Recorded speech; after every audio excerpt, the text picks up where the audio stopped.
You're listening to the opening title music for Slatersville, an award-winning documentary about the mill villages in this country and in the beginning of the industrial revolution here. And the creator, the director, the chief cook and bottle washer, the guy that put it all together is one Christian de Rezendes. Good morning, Mr. de Rezendes. Good morning, Dave. How are you? I'm very good. I know you're going to give me a bill for playing this. That's okay. I understand.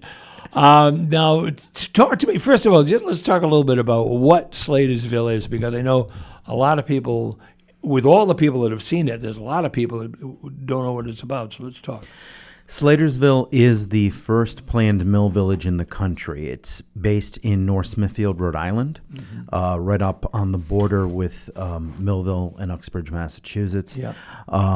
It was founded by the Slater family, the Slater brothers. So everybody's familiar with Old Slater Mill in Pawtucket, founded in part by Samuel Slater. Yep. About 10 years after that, his brother came over because they needed to expand and they needed to find their own area where they could control housing, company store, church, village, all of it. So that it all actually started Slater Mill then? Yes, the right? idea. That was the first. Right. The birth of the idea came from England's Industrial Yeah, Revolution, yeah. clearly, where we filmed quite a bit in Derbyshire. But yes, he came here, he set up shop, and the reason he was successful is because they were looking to replicate pretty much what had made England successful, but he had the plans. He had the plans, I believe, mentally. There's this whole plan of there's this whole idea that he smuggled plans in his jacket or something like that he drew up. He worked on it for nearly 7 years. It was in his head, so he could probably construct it that way. And he did. That's exactly what he did in Pawtucket with Moses Brown and William Almy as business partners. Yeah. And so later on, nearly a decade later, his brother came over. His brother had worked as a wheelwright in Derbyshire. He knew water systems very well, and he said, we need to find our own place that we can control. And so they found the area known as Slatersville today. It was known as Bufham's Mills back then. And in 1806, they founded it. They built the first mill, and they started to build the housing and the church and everything else that went now, with it. A lot of in Lincoln, there are a lot of what these are called mill houses, right? These are really apartments all lined up, all connected, right? For the mill workers, right? And didn't they also have their own grocery store, their own whatever, right? Well, that's why I say Slatersville's the first mill village. There are a ton of mill villages throughout the Blackstone Valley, which is northern Rhode Island, southeastern Massachusetts, all the way up to Worcester. And a lot of them are still intact today for the most part. Some are kind of in ruins, and a lot of them don't have the mills in them anymore because they burned down, demolished, whatever. Yeah. But that's what... That was the system that these places like Lincoln and others duplicated. Yeah, amazing. Now, I know you've done other work. There was something you did had to do with a number or something. What was that? I think it was called 85. That was the one. Yeah, 85, that was it. From 1985. No, it was the documentary about your son. Yeah. Of course, 41, yeah. You know, it was so interesting. I tell people about this a lot because, like I say in the end, people will say about me to other people, whatever you do, don't mention his son because you'll be here until Tuesday. And one of the stories I tell is about how you and I met at the thing we were doing for Nick a year after the fire. And you got inspired to want to do this tremendous documentary called 41, surprise. And it's done wonderfully well, and people love this stuff, and I get calls or emails all the time about, just saw 41, oh my God, I can't believe. And when you started to do Slatersville, complete honesty, I thought, mills, okay, all right, okay, and we'll take a look at it, And Joanne and I spent every afternoon at lunch watching the segments. Wow. Because we really enjoyed it. It was really, how did this come to be? What was the technical, how did it happen? Well, I always started this way. If you look at the first shot in the first episode, I took it when I was 18 years old. Holy mackerel. So Yeah. I've been fascinated by it for a long time. If you really want to go back, in high school, I loved movies. A movie that really inspired me was The Last Picture Show, which was shot in Texas. Yeah. And its sequel, Texasville. And you can see how a place had such a huge influence. And by the second movie, it's abandoned and rotting, and but it's still there for the people. It's still in their heart. And so I was really hit by that in small town America movies, thematically, and also a lover of history. I loved history, and I kept wondering what was the deal with this mill. It had been sitting there. It was abandoned. It was rotting nearly for 40, 50 years by that point. Is that the one that's got a 41 connection, that mill? Yeah, it's strange. Okay. So, back in 2010, let me go back. 2004 and 5, around the time, the same exact week I was shooting They Walk Among Us and 41, strangely enough. They Walk Among Us is Nikki's play that we shot also. Right. I was shooting planning board meetings in the town of North Smithfield, okay, and doing all of that. Then later on, I kind of shelved that, moved to New York, worked on 41, moved back, and all of that. Blanking. Well, I was just asking about the connection. Yeah. To 41. So the factory. Yeah, there's so many details that go through my head here. I know. So what happened was by about 2010. I was talking with the town administrator at the time named Paulette Hamilton, and they were talking about wanting to do a short little video promoting Slatersville as a destination for the new proposed Blackstone Valley Historical National Park. And plus tax. Yeah. Right. And it was 3 years after 41 had come out. And she puts the map in front of me of all the lot numbers in the historic district. And I looked down at what was the mill property. Or what is the mill property, and smack dab in the middle of it is lot number 41. And I'm like, you have to be kidding me. You've got to be kidding me. I was totally stunned by it. I know you contacted me and said, yeah, I can't believe this. And there's a shot of the mill in 41 if people see it, but I just couldn't. That blew me away, and it still does. Because there I was fascinated by it, and kind of obsessed with it. So well, you get obsessed with your project. You really get in both feet. You jump right in and you do it, and that's always impressed me because people like what they do. You like what you do, and you are so into it. I even had the opportunity of being a voice in Slatersville. You did. You were a voice in episode 4. You voiced Rutherford B. Hayes. And you picked the one quote that we couldn't understand. It was the weirdest thing of all the. You're the only person I actually had to do this with. We have over 40 speaking parts of letters and articles and things like that. And the way that this eulogy was written in 1884 was the longest run-on sentence that actually was published, but it made no sense. There was no commas in it. It just went on. And I'm like, there was no way that you or I could make sense of it. No, so I looked at it. I think we just trimmed it. I just cut it out. Did later. You cut parts of it? Yeah, but I mean, I remember we did it 4 or 5 times. Yeah. Trying to give a different throw to it. And when I first cut it, I was trying to put a comma here or put a slash here or do something. But anyway, it came out okay. Yeah. But and when you do something like that, I don't know if you've ever spoken to people like this, but I know you've had a lot of people. Larson, Chris, I know Frank O'Donnell did something. Frank O'Donnell's in there. Bob Burke is in there. Yeah, a lot of people. But you want to do, when someone like you comes with a project and you've got your heart in it like that, you want to do your very best. You want to really, and the one fear as a voiceover person is they say, well, we're going to find somebody else. Right. We're going to, thanks, Dave, it was a nice try. But, and then you see it and your part is voiced by somebody else or something, So we really want to do a good job. We're going to take a break. We're talking with Christian de Rezendes, the editor and producer and director of Slatersville, and there's part 2 coming up, right? There's a second season that just aired, that started airing on Tubi. Both seasons are available on Tubi now. Tubi. Not to be or not to be. Tubi, Tubi. Tubi. Okay, yeah, great. Yeah. It's all right.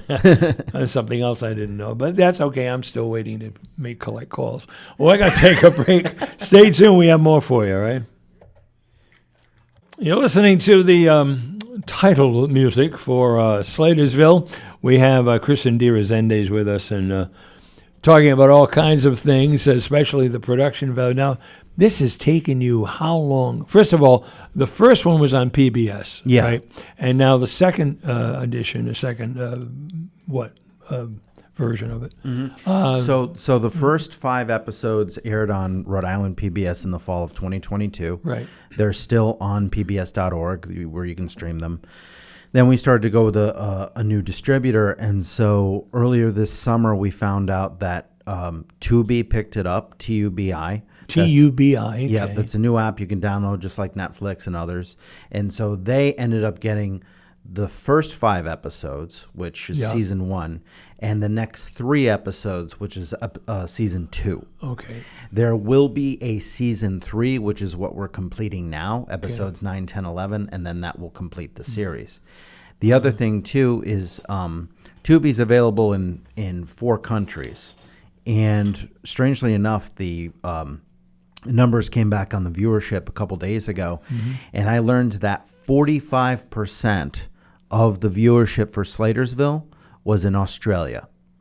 And I'm still trying to figure that one out. I know we have descendants and connections there, but not that many. Wow. So that was a good thing. The other thing that's good, unfortunately, Tubi, it is available in the UK, but the series isn't licensed in the UK yet. That needs to change fast. But Amazon Prime is also making only the first season available so far, and that is reaching people in the UK. And I thought that the people there, our fan base there, could actually watch the PBS app, but I guess maybe they can't. I don't have a clear answer on this. But a lot of people over there right now are thrilled that they can get it on Amazon. That's terrific. And how do you get paid doing this?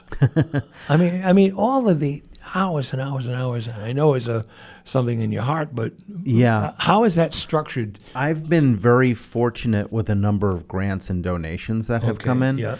But after 13 years of working on this, we still have mountains to climb. Not only with the completion of the series, but grants that we get turned down for and whatever else. More at the national level. I mean, we've really tried hard. Pat Farron, who you know very well, has one of my co-producers, has worked very hard with me in trying to get those grants through. But does PBS pay? Like, did they pay for They any did of it? For season 1, yes. Okay, for Tubi, grant money. Tubi does not pay. Oh, Tubi does, but it's revenue based, so it's like by viewership. So you don't with Rhode Island PBS, you get a big grant check, and that's good. Yeah. With Tubi, it comes in residually. So it's different. Yeah. Yeah, like my voiceover residuals, I'm down to 3 cents a piece. I still owe you for that. Oh, no, not that. No, I comped you that one. I was a big spender. I only charged you for the 14 readings I couldn't do properly. And so it's really something. Do you ever say to yourself, and just sometimes you get tired and say, oh, enough of this thing? The weirdest. Or is it always get you going? There are moments where I want to break out and do something totally different. Like I want to stop and do like some experimental feature that's artsy or more something along those lines.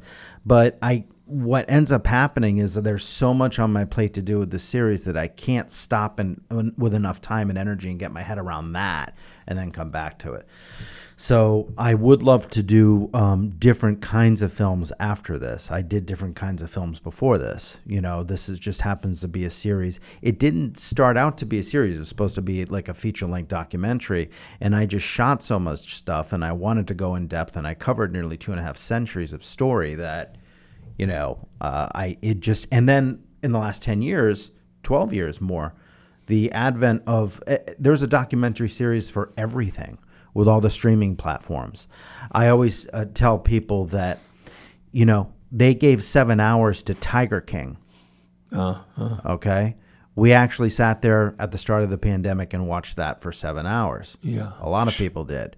If they could give 7 hours to Tiger King, we can do 11 plus hours with The Life of a Mill Village over that amount of time. And what was Tiger King about? Tiger King, do you remember on Netflix? I don't. Oh, okay. It was right at the start of the pandemic, and it was just about this crazy guy in Florida who, managed tigers. And and they extended it. Then they did a second season with 5 hours, and we're like, come on. I was really impressed with how interested I was during the viewing because, I used to go to Slatersville on Sundays on my bike when there was nothing else to do. This is 100 years ago, of course. And I go down there and I'd visit, and walk through. And I thought, okay. And then the way you did it with the music that you've put in there, and of course, this is original music. And now I saw a thing last night. Who's the orchestra that you tell me about that? So Steve Gilbane is our composer. He's based in Arlington, Mass. And I met him by doing work up in Lowell many years ago. Yeah. And he's done a phenomenal, he won the Emmy for his score. He's done such a phenomenal job, and I have to also give a tip of the hat to Marco Friedman, our sound designer over in Plainville, not far from here. Steve has done such a phenomenal job. I guess he was researching scoring orchestras around the world. This is a bit of an industry. And he's like, hey, I want to hire these people in Budapest to score 2 of these pieces. I'm like, okay. So it was really surreal to get up one Sunday morning, 8 o'clock my time, jump onto a Zoom where he was literally directing people in Budapest to score this. And I was just like, and then he had it shot on video. He had all of that. And we just cut it here. So he's just done a phenomenal job. Yeah, I saw that last night, and I said, holy crap, look at this. Mm-hmm. And I had seen it before. I had forgotten about it, but I had seen it before. And I thought... But you also mentioned something a moment ago. The thing that I think people often underestimate the series because they're like, oh, it's just some spoon-fed history thing, whatever. And, the trick to doing a historical piece, I think, is to bring you in dramatically. One of the things I did in the first season was I cut the prologue of episode 1 last. And it was because I knew that I needed to firmly establish and bring the viewer in through my perspective. So the prologue is previously to what you're doing, right? Right. And so that people know what you're talking about. So you waited until, quote, you kind of almost had it done, and then you were able to set up if it were a joke, it's like setting up the first half of for the punchline. Yeah, it needed to be, the audience needs to be hooked. The first thing when you're watching this, any program, the audience has to ask within the first 30 seconds, why the hell am I here? Why is this important? Why am I going to give you this time? You did the same thing with 41, where you talked about I showed trying to put it together. I showed them. Yeah, I showed the makeshift site at the beginning of 41. Yeah. But that whole, your interest in this whole thing. And by the way, in 41, at the end, when you see it all come together, I won't say what it is, but with Christian's houses, etc. It's really, it's one of those things like when you saw the 41 on the map, everybody does. They go, oh my God, how can this be? Mm-hmm. How can it be? And you and I, and you and our family and everybody, we all came together by plan, in my opinion. It's not. It was an interesting set of circumstances. Yeah. It was all laid out. You go back and look at, like you say, and you go, oh, I see. And she met him, and if he didn't, and then he went. And I think that's what happens when we pass. I think that we turn around and go, oh, of course, because if I hadn't made that mistake, I wouldn't have met her, and she wouldn't have said, that kind of thing. Well, there were profound flashbacks along the way. Like in my family, about 2 months after Nick, after the fire, there was a tragedy in my family where my cousin's husband was killed in a tree cutting accident. Can you tell that story? Because Yeah. now I don't want to get off Slatersville. No, it's fine. But this is about the more than serendipity. This is so much more. Tell that story that's in. Yeah. This is about 41, and go ahead. So after the fire happened and the names came out of the people who died, everybody mentioned Nick O'Neill. And up in my area, North Smithfield, Woonsocket, people were like, oh, there was a young man who did a lot of theater in Woonsocket. He passed away. And I'm like, oh, that's tragic. But I didn't know who he was. I didn't know who you guys were at all. But I knew the name was thrown out there in the press so much that I definitely remembered it. And so about almost 2 months to the day of the fire, my cousin's husband, Carlos, was killed in Lincoln in a tree cutting accident. He was trying to take the tree down in the backyard himself, and it Didn't go well. Yeah. Didn't go well. And so we were he was only 40 years old. And so we were at the cemetery in Pawtucket, and which was, very emotional and very dramatic. And a lot of, the family was just crying. And I kind of backed away from it quite a few feet. And I stopped, and I noticed I was standing on somebody's grave. And I looked down, and because Nick O'Neill's grave is in the ground right between my feet, it said Nick O'Neill. And I had completely forgotten that until I went to do a shot with you and Joanne in front of Nick's grave. Yep. And I said, wait a second. And I looked around, and Carlos was buried over there. And I'm like, oh, my God. Yeah. And that hit me very hard. And because I didn't know where he was buried. I'm like, we should do a shot with you visiting his grave. And then when we were pulling into the cemetery, I was like, wait, I know this place.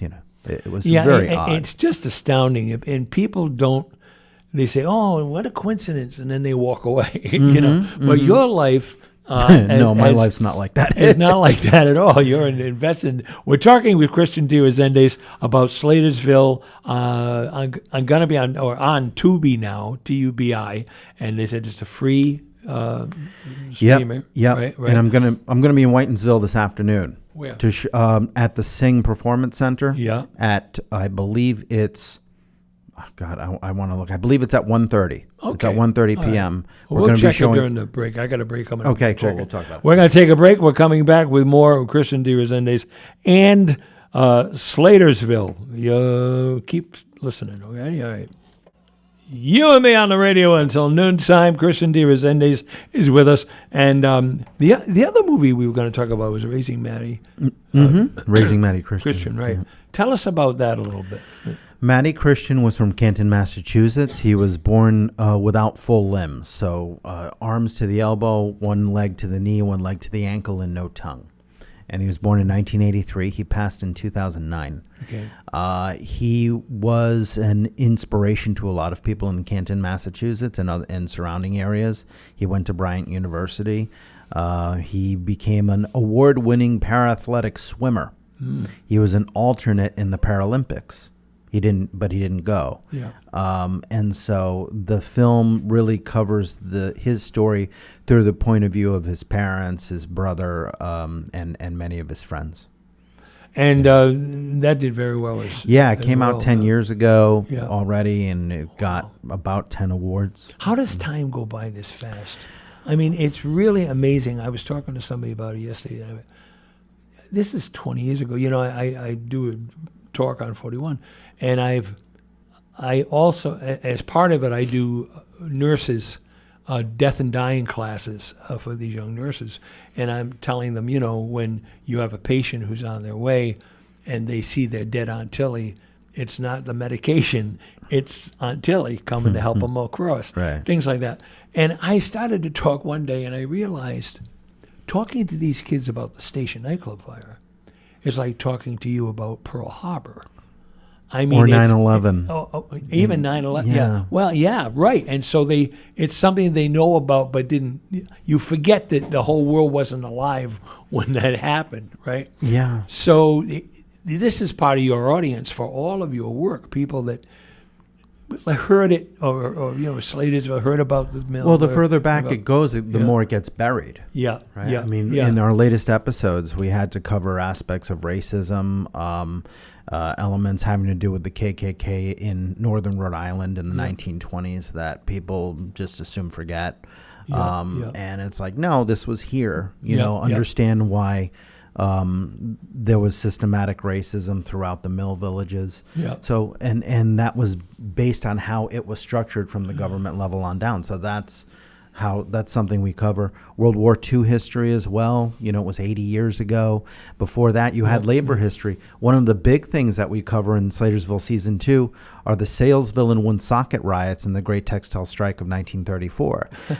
We had Salesville and Woonsocket rioted? Yeah. Wow. Oh, yeah. The footage, watch episode 6. Season 2, episode 1 is episode 6 because we had to get footage from Fox, Paramount, UCLA, and British Path, which cost a lot of money.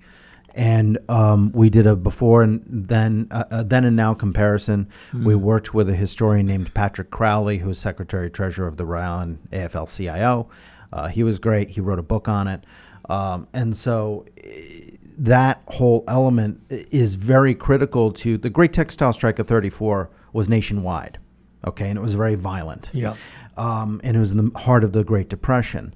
But we had to cover it because of how it impacted Rhode Island, how Governor T.F. Green at the time took it and spun it because he screwed it up, and how an airport got named after him. But that's another story. Theodore Francis Green, you're dissing my gov. Yeah, well, watch the episode. I'll bet. I'll bet. And I mean, I'm sure he did other wonderful things, but but he didn't handle that so well. Yeah. So we go into a lot of details in these latest episodes. And I mentioned to you earlier, I've filmed over 150 interviews. I've lost 31 people that have passed away. And the age ranges of passing go from 60 to 106. 60 to 106, wow. Yeah. So, and some were sudden and some were expected. And you spend over a decade listening to these people, editing these people. Their voices are in your head when you wake up and you go to bed, and then it's like they keep you company, but you've gotten time in a bottle. You've got lightning in a bottle. Yeah, because you got it before it went away. That's captured, and so in a weird way they don't age. And for people who see the new episode, they don't know that interview clip is 10 or 12 years old. Yeah. Unless I tell them. Yeah, right. Amazing. It's funny. And then, of course, with something like that, all the time you have to use to go to wakes because 31 people. I mean, we're kidding, but I mean, you really are doing. How many times have we had people in our families or something say, "Oh, I wish Auntie Belle was still here. She knew all of the rings and right." Yeah. And you are the person that helps to grab that kind of thing and give the kind of background so that people can appreciate what people went through. Right? Well, if we're lucky enough to do it, there are some people I was lining up to interview and then they died. Yeah. Or an accident or whatever. Yeah. And just by luck. And there's an old saying that I love to use in the documentary world: better to have it and need it than need it, not have it. Yeah. So just go get it. Yeah, right. So, and what we have is what we can save. Yeah.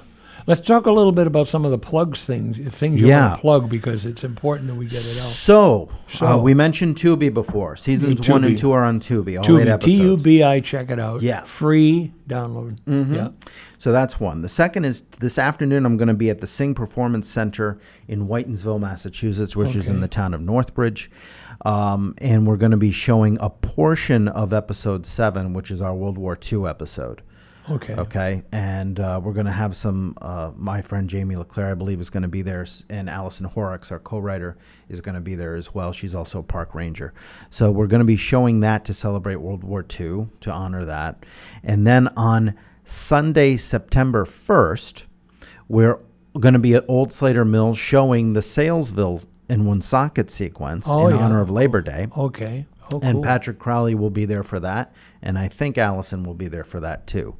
And then the next day, we are having a premiere of episode 8, The Power of Nostalgia, which is so far the last episode in the series that is viewable, which is about 1950s culture of Slatersville, the different religious and cultural segregation that went on, African American, Native American connections, and so on. It's a very powerful and emotional episode. That episode was actually shot in 9 states, which blows my mind. And the interviews that you hear range 30 years, just by, you could go back and get the other one, and it all comes together. Right? Everything came together. The latest was this past February in New Mexico, where I had to go and film. So But that goes back to what we were saying about how you go, oh, if I hadn't met him, she wouldn't go there, and they all this whole come series together, is like right? that, yeah. And so that you can register for at RIHS.simpletix, simpletix.com. Now, where do we find all this? Because somebody driving right now is going, what? You can go to firstmillvillage.com, which is my website, or you can also look up Slatersville on Facebook. And if you go to that page and scroll down, you'll see a bunch of different things. Okay, and firstmillvillage.com also, and Facebook Slatersville. There's so much in here. I don't know how you honestly don't know how you get it done. I don't either. Because I know how detailed you are in your work. I've watched, and you know me, all right, let's get come on. But you are like, you want to. You interview these people, and you don't just interview them to get them to say the one thing you want them to need. And you ask them all kinds of stuff. And we're still interviewing people just to fill in gaps, and because we may be going some very interesting places coming up in the final 3 episodes. Yeah. I do have to give a shout out to my other co-producer, Gail Denomi, because without her, I wouldn't be able to keep certain things straight. And Gail is like a cemetery historian and just really knows her stuff, researches stuff, finds stuff, plugs in the details, and her participation has made the series all the better. But that kind of keeps me straight. And it's like, wait a second, B came after A, right? Why does B look like it comes before A? I'm like, well, everything that you just kind of dive into, you try to figure out. Yeah, it's now, how has all of this, I know it's educated you greatly, right? I mean, you know enormously, so much. Yeah. How has it affected you as a person? What has it brought to you? Have you rethought, quote, the world, end quote? I mean, talk to me about that. That's hard to sum up in a couple of minutes. I think, you had said a moment ago how crazy it is, how fast time goes. And it's interesting to be editing a piece of video that you shot when you were a completely different person before you had an 11-year-old son. People, family connections, friends of the people that have passed that are in the series, they follow. They're like, oh, my grandmother's in this. Thankfully, you got her. Thank you. My father's in this, and so on and so forth. And you end up I ended up building. I want to say network because it sounds so impersonal, but there's just this group of people that follow this project really out of love and joy, and not only love for history, because that's the bigger audience, but when you make something like this, you, in my view, have to make it personal. There has to be a personal connection to it. And you mentioned wakes a moment ago. I remember standing in the wake of the person, I remember the 15th person who passed away that I interviewed, standing there, and as I said, we're at 31 now, standing there at the Holt Funeral Home in Woonsocket going, okay, how many more of these? Yeah. And just that feeling of like, all right, I've got this person's voice, I've got their heart, I've got their memory. That's what I was saying about it too. You said, "Oh boy, you got my father," but someone will say to you, "You got my grandfather." Or, I never knew my grandfather, and I get to see him or my grandmother, him or her, in this documentary, and I never knew them.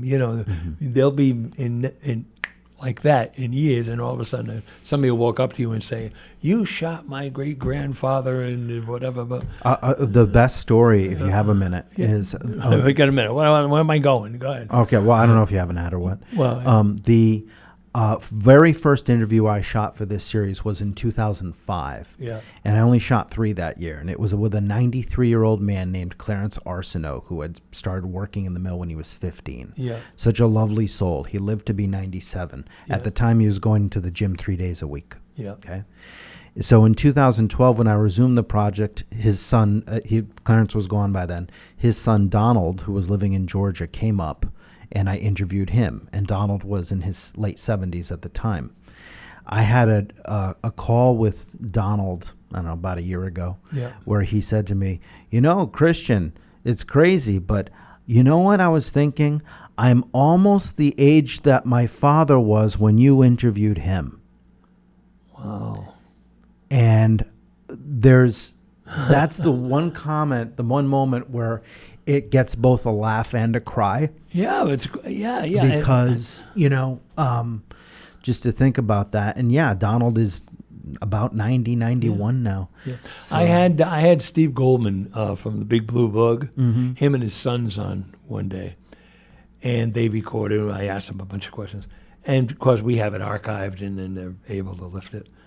And so now they have it for their grandkids, the history of their family. And that's what you're doing on a much larger scale. And it's really terrific. We're talking with Christian de Rezendes. We're going to be back and we're talking about Slatersville and Tubi and a whole bunch of other stuff. Stay tuned. You can't get over this Tubi thing. I can't get over the See, this is the rule that I normally have. People listening to the show know that I refuse to talk to my guests during the breaks because they'll say something. You know this. They say something really good. Yeah. Right. Yeah. And then I ask them to repeat it, and it loses the whole life of it. It's just right. But Christian and I are babbling to each other during the break, and so you're listening to the theme music from the open of Slatersville. And some great photos here. And you say, I got to remember, you will never be able, we don't have enough time left for you to mention everybody. No. Who is involved in this, including all of the VO actors and all of the... Yeah. Over 40 voiceover actors. I said I interviewed probably around 160 people at this point. Bob Colonna was one. Bob Colonna was one of the actors who voiced, Yeah. A whole bunch of but a lot of Fred Sullivan. I'm thinking of like well-known Rhode Island people. David McCauley is in the film as an interview author. Fred Sullivan is an actor from Trinity who's in episode 5. Bob Colonna you mentioned. So there are quite a few, but a lot of them are like unknowns or some are non-actors. Yeah, interesting because Chris O'Neill. That's right. One of the other things I think I just thought about this as we were talking. You should do a piece where you're interviewed like this. Mm-hmm. We've been talking about it. And then you can't, someone's going to interview you, I'll volunteer, and then you can cut it any way you want, but you get to tell your end of this because it's very important, obviously, but I mean, it's important because of the insight and what you've learned, like you were saying, and how other people will learn an appreciation for all of this as well. And you should really do a one-on-one interview that you can, like I said, cut to hell. We were talking about that with a friend of mine who's doing a lot of video casts right now for her own work. And so we're going in that direction. So this is a good reminder for me to text her today. Well, let me just call her. Get up my resume. Oh, okay. Radio drama. Audition for the part. So tell me now, what's next week?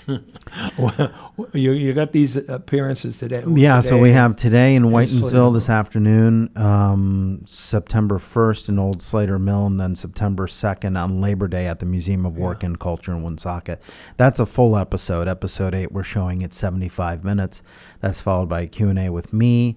One of our great historians, Akia de Barros Gomes, who is out of Mystic Seaport Museum, and our co-writer Allison Horrocks and others who may be participating. Now, where is it in Whitensville? It's at the Sing. This afternoon is at the Sing Performance Center. Sing Performance Center. Oh, Yeah. that's interesting. I didn't know about that. It's right in the one of the historic mill buildings there. Okay. Yeah. Oh, yeah, that's cool. Sing is SINGH.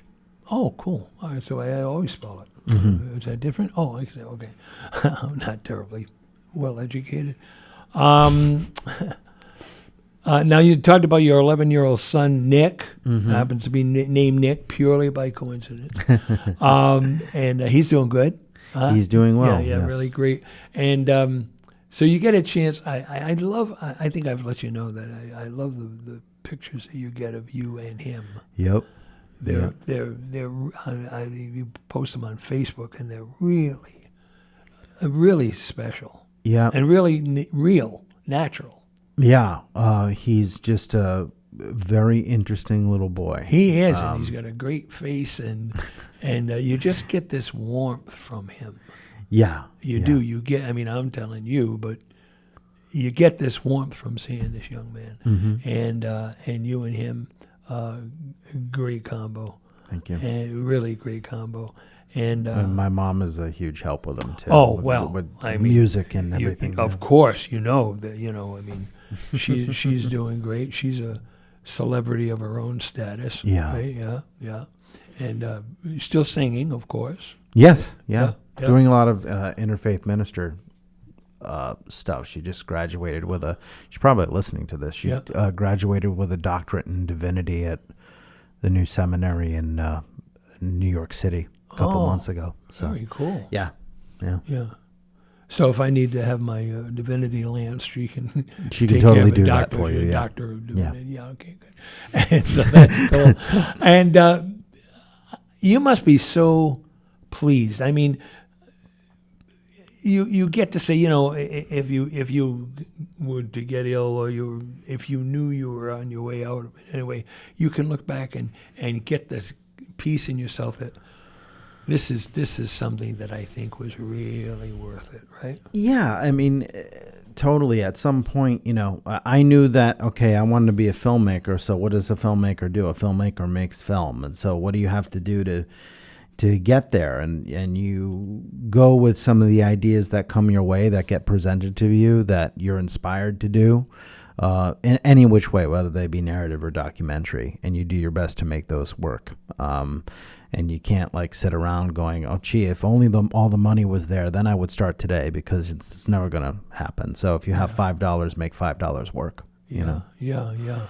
Well, it's really terrific stuff, and I've been wanting to have you on for a long time. Yeah, I know, you keep asking me. And I kept saying, listen, I don't know if you heard, my dad's got a barn, let's put on a show, right? My dad's got a radio station, let's do a radio interview. Yeah. And you were up in North Smithfield. Well, I know you were up recently, which I couldn't see, but last summer, you came up and did Father's Misgivings for the North Smithfield Heritage Association. Yeah. So a lot of those people, a lot of the people in that room were also connected to the film in some way, shape, or form. It was funny. Yeah, it was really good. Yeah, this year we did my other show, Jokes My Irish Father Told Me, and we had fun with that too. We had good. I have more fun than they do. I just go. Why were they not laughing? Or? Well, no, they were, but I know what's coming. Yeah. So when watching, I know it. It's tough, but we work it out, and I'm really glad to have met you on so many levels, but it was another example of how Nikki has brought people to us. Oh, totally. Nikki has brought people to us. Mm-hmm. People that we didn't know, People, you and I didn't meet each other until we met each other. I mean, Yeah. You know, and I mean, there's so many people that have just come into our lives, and we realize, and we're talking about connections, we realize that there's this plan for our end, for our 41 thing. And I see it happen with you. I see that all of it happening in Slatersville, and not only 41, of course, but also Slatersville. You got a project, you've got a job to do, and somebody's directing you. Some group of people are directing you. It feels that way because, you know, again, I've, you know, lost 31 people on this, and there are times when I feel bonded with people who I knew that are no longer here, and then there are other times where I feel absolutely connected to a letter that I'm reading from 200 years ago. And you try and emotionally, you know, films ultimately sell emotions. If you had to bottle it down to one word, that's it. Yeah. And so what is the emotional connection so that I can understand the history and the context of what's going on? Yeah. And when you're able to, what Ken Burns calls emotional archaeology, when you're able to dig that up and create sequences with it, it's and put yourself in the mindset to the best of your ability of people from way back when, whatever the era is. It can be really something powerful and profound in the long run. But as I said earlier, it's like I have 250 years of electricity running through me. Yeah. That's the best way I can explain it. And to know that after 13 years, I only have 3 episodes to do, even though aspects of those 3 episodes feel monstrous right now. It's only 3 episodes. Thank God. Now the other 8.5 hours people can watch. yeah. But it's quite but the osmosis of feeling that comes from your work in watching it, I'm telling you, is surprising to me. Like I said in the beginning, well, you know, we know Christian, we like him. Let's take a peek at this, you know, because we want to support him. And then we went, okay, well, we'll watch the next one tomorrow. And we had, like I said, we had lunch and we watched the one episode every day, and it was just great. And I want people who don't you normally do this, don't know about documentaries, and don't know about PBS, but try it. Slatersville. Yeah. Right. Well, the weird thing is, like, I don't. Okay. No. Oh, we only one. The weird thing is that you know, people don't. People normally binge watch these series. Yeah. And it's not like I wouldn't say it's a binge watching thing. You have to like absorb each one, but it's good. It is good. And thank you very much for being here. I don't want the guy to come in there and do the announcement on top of you. Christian de Rezendes, Slatersville. Put it online. Check it out. See what you find. You'll be very, very surprised at what you see. And he'll be back whether he likes it or not, because I'll just threaten him. That'll be it. All right, Bob, tell everybody where we are, okay, please?